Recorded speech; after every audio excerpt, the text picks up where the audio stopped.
Okay, today I want to spend some time going over how you could solve quadratics by completing the square. So far, we have solved quadratics by factoring, and you set it equal to 0, you factor, and then you get your answer. Well, what happens if that doesn't work?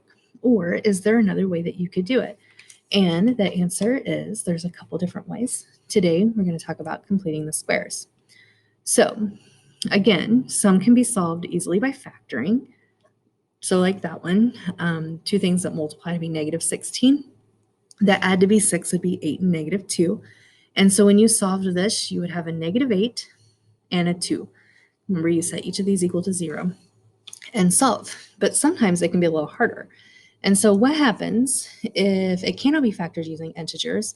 One of them is by completing the square. The other one will be the quadratic formula, which we'll talk about later.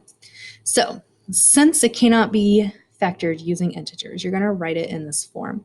Basically, what you're going to do is you're going to move the constant to the other side. So you're going to add 10 to both sides. And now you have x squared plus 8x equals 10. Now, I want you to think back to that shortcut. Remember the shortcut where can you square root the first, square root the last, and is the middle double of those square roots together? So let's think about b. So right now we have this 8. What is half of 8? 4. So if you were to square 4, you would get 16. So what you can do, and this is why it's called completing the square, is I want you to add 16 to both sides. So then when you do that, you will have on this side x squared plus 8x plus 16. This is that shortcut where you could take x plus 4 squared, and then whatever you do to one side, you got to do to the other. So that's why we added 16 to both sides. So then we get 26. Well, another way to write that is x plus 4 squared equals 26. Well, then you can square root both sides. If you square root x plus 4 squared, you get x plus 4.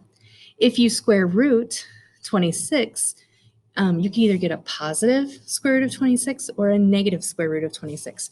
I'm going to pause and remind you that if I took the square root of 16, it's either a positive 4 or a negative 4, because a negative 4 times a negative 4 is also a positive 16. So that's why we use this plus or minus sign here.